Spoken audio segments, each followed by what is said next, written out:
Assalamualaikum warahmatullahi wabarakatuh. Perkenalkan, nama saya Nur Fadila dengan NIM 2514060085. Baiklah, di sini saya akan menjelaskan materi tentang sejarah Nabi Muhammad. Muhammad SAW merupakan nabi dan rasul terakhir dan diutus oleh Allah Subhanahu wa taala untuk menyempurnakan akhlak manusia dan menyampaikan ajaran Islam kepada seluruh umat manusia.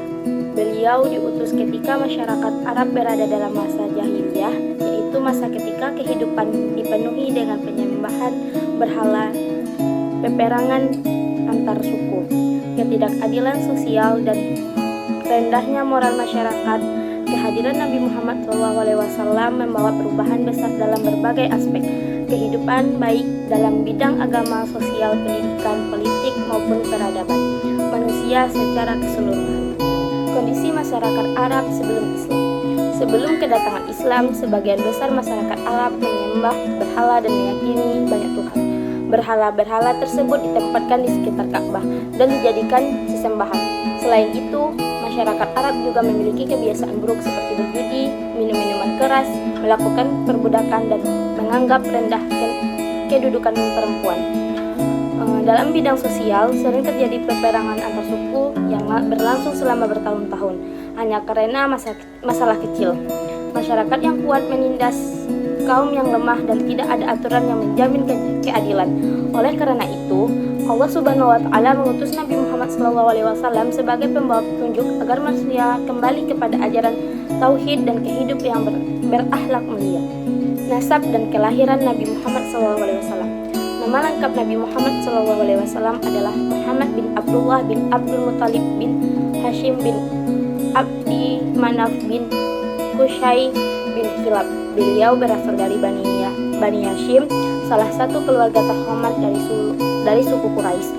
Nabi Muhammad SAW lahir pada hari Senin, tanggal 12 Rabiul Awal tahun Gajah atau sekitar tahun 570 Masehi di kota Mekah. Tahun tersebut dinamakan Tahun Gajah karena pada saat itu terjadi peristiwa penyerangan Ka'bah oleh pasukan Abraha yang menggunakan gajah.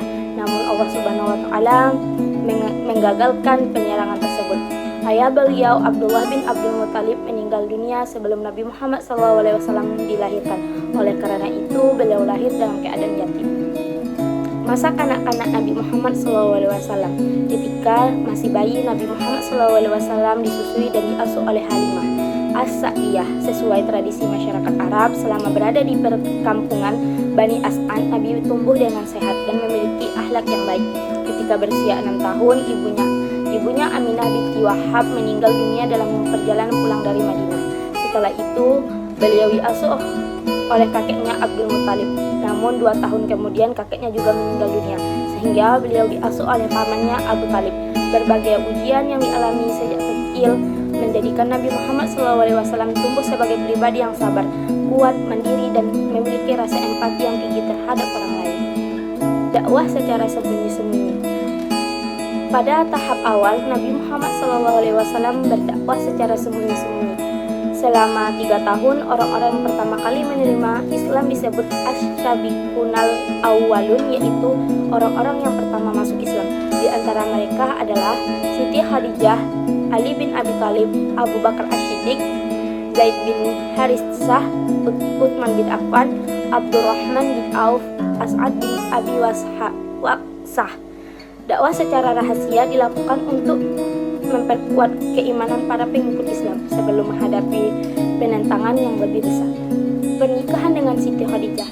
Kejujuran Nabi Muhammad SAW dalam berdagang menarik perhatian seorang saudagar kaya bernama Siti Khadijah binti Khuwailid. Khadijah kemudian mempercayakan usaha dagangnya kepada Nabi Muhammad dan melihat bahwa beliau memiliki kepribadian yang sangat mulia. Pada usia 25 tahun, Nabi Muhammad SAW menikah dengan Siti Khadijah yang saat itu berusia 40 tahun. Pernikahan mereka berlangsung harmonis dan penuh kasih sayang. Dari pernikahan tersebut lahir beberapa orang anak, yaitu Al-Qasim, Zainab, Ruqayyah, Ummu Kalsum, Fatimah, dan Abdullah. Khadijah menjadi orang pertama yang beriman kepada Nabi Muhammad dan selalu memberikan dukungan dalam perjuangan dakwah Islam. Menjadi Rasul. Melihat kondisi masyarakat yang dipenuhi maksiatan, dan penyembahan berhala. Nabi Muhammad SAW sering mengasihkan diri di Gua Hira untuk beribadah dan merenung. Pada usia 40 tahun, tepatnya pada tanggal 17 Ramadan, malaikat Jibril datang menyampaikan wahyu pertama, yaitu surah Al-Alaq ayat 1-5 yang dimulai dengan kata Iqra, yang berarti bacalah. Peristiwa ini menandai awal kenabian Muhammad SAW dan menjadi titik awal perubahan besar dalam sejarah umat manusia. Dakwah secara terang-terangan. Setelah 3 tahun berdakwah secara sembunyi-sembunyi, Allah Subhanahu wa Ta'ala memerintahkan Nabi Muhammad untuk menyampaikan secara terbuka. Kaum Quraisy menolak ajaran Islam karena menganggapnya mengancam kekuasaan dan tradisi mereka, karena melakukan berbagai bentuk penindasan terhadap Nabi dan para pengikutnya, seperti penghinaan, penyiksaan, pemboikatan ekonomi, bahkan upaya pembunuhan.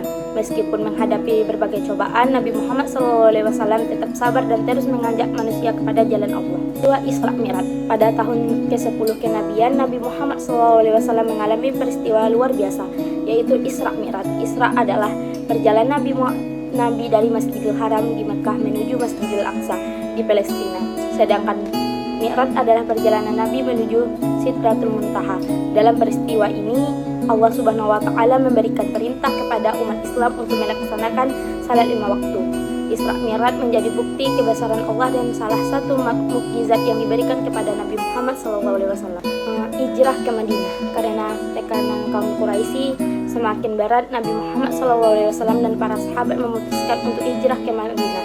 Pada tahun 622 Masehi, hijrah bukan hanya perpindahan tempat, tetapi juga menjadi awal kebentukan masyarakat Islam yang kuat dan mandiri. Peristiwa hijrah kemudian dijadikan sebagai awal penanggalan kalender hijrah. Perjuangan Nabi di Madinah. Sesampainya di Madinah, Nabi Muhammad SAW melakukan beberapa langkah penting, yaitu membangun Masjid Nabawi, mempersaudarakan kaum Mujahirin dan Ashar, menyusun Piagam Madinah, membangun sistem pemerintah yang adil, menyebarkan ajaran Islam kepada berbagai suku dan bangsa. Di bawah kepemimpinan Nabi, Madinah berkembang menjadi pusat peradaban Islam. Fatu Mekah. Pada tahun 8 Hijriah atau 630 Masehi, Nabi Muhammad SAW bersama sekitar 10.000 pasukan Muslim memasuki kota Mekah tanpa pertumpahan darah.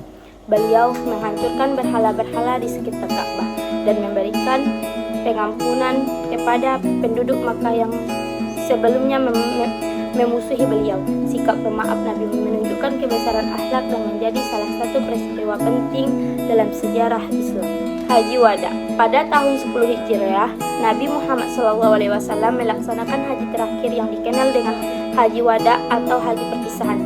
Dalam khutbahnya, beliau menyampaikan pesan penting tentang persaudaraan, persamaan derajat manusia, penghormatan terhadap hak perempuan, dan pentingnya berpegang teguh kepada Al-Quran dan Sunnah.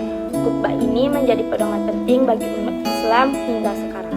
Wafat Nabi Muhammad SAW.